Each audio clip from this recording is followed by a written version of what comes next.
Islam mengajarkan kita dihidupkan oleh Allah, kemudian pada saat kita meninggal dunia, dan akan kemudian kita akan dihidupkan lagi di akhirat. Sampai kapan hidup di akhirat, hanya Allah yang menentukan.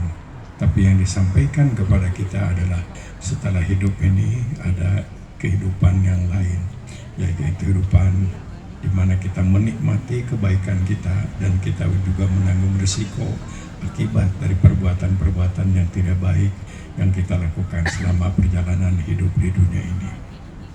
Al-Quran mengajarkan bahwa manusia itu diciptakan dari min turabin, dari sejenis tanah atau dari saripati tanah, kemudian menjadi nutfah, ovum, sperma, lantas menjadi alaqah, mengental, kemudian menjadi mudghah, semacam gumpalan daging, dan pada waktu 3 kali 40 hari menurut hadis riwayat Muslim, pada saat itu ditiupkan ruh dan ditetapkan beberapa yang menjadi apa yang akan mereka hadapi tentang ajalnya, kemudian kaya miskin, celaka selamat, dan sampai surga dan neraka. Kalau kita membaca ini hadis ini saja tanpa hadis yang lain dan ayat-ayat yang lain, tentu kita akan menjadi cenderung menjadi apa yang disebut fatalism, ya, jabariyah, sehingga kita tidak ada keinginan semangat untuk berbuat, bahwa segala-galanya sudah ditentukan. Apalah artinya tobat kalau memang sudah ditetapkan masuk neraka? Apalah artinya kerja keras kalau memang keputusannya sudah keputusan menjadi orang miskin? Tapi Allah Subhanahu wa Ta'ala juga menjelaskan, wa khalaqa kulla syai'in wa qaddarahu taqdira. Allah menciptakan segala sesuatu dan Allah juga menciptakan hukum-hukum yang objektif bagi sesuatu itu, bahwa setiap orang yang benda yang dilemparkan dari atas itu pasti jatuh ke bawah. Itu sudah ketentuan dari Allah Subhanahu wa Ta'ala. Akan tetapi karena ada sesuatu, maka besi yang berat pun bisa terbang seperti pesawat terbang. Itulah yang dikenal dengan sunnatullah. Oleh karena itu ada yang disebut ada qada dan ada yang disebut qadar. Keputusan Allah yang memang tidak bisa dirubah adalah qada Allah. Kita lahir sebagai pria, kita lahir sebagai wanita, kita tinggal terima. Tidak boleh ada ikhtiar untuk merubahnya. Tetapi ketika Allah menciptakan hukum-hukum yang objektif, yang rasional, yang bisa dimengerti oleh akal.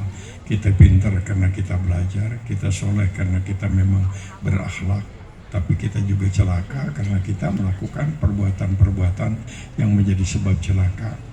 Kita menjadi sampah masyarakat karena memang kita banyak melakukan perbuatan-perbuatan yang tidak baik.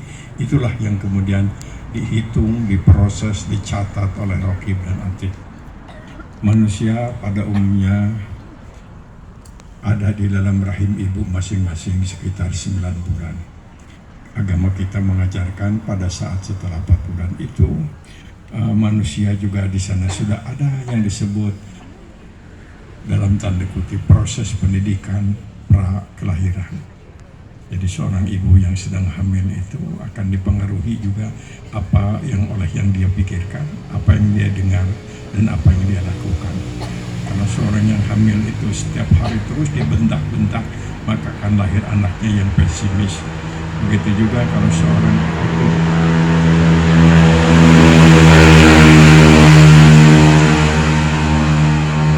yang sedang hamil itu banyak bertasbih, banyak mendengar ayat Al-Quran, banyak mendengar kebaikan, akan ada pengaruh terhadap janin yang lahir itu.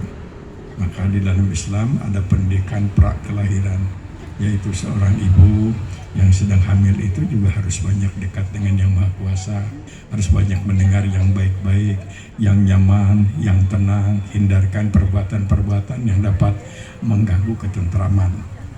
Sudah sejak lama itu di negara-negara maju dilakukan penelitian. Pamannya yang saya baca di negara di Amerika sempat diteliti antara kelompok hewan-hewan yang sedang hamil, dari mulai unta sampai tikus, cucurut begitu. Dikumpulkan, yang satu tiap hari dibentak-bentak oleh musik keras dan yang satu lagi dihibur dengan musik-musik klasik. Ternyata hasil penelitian para ahli itu, eh, hewan-hewan yang hamil yang serna tiap hari disajikan, didengarkan kepadanya adalah suara-suara klasik yang nyaman, ternyata lebih cerdas, lebih sehat dibandingkan dengan hewan-hewan yang ketika hamilnya itu dibentak-bentak oleh suara yang keras. Wallahu a'lam. Itu harus penelitian, tidak dari orang Islam, tapi memang Quran mengajarkan.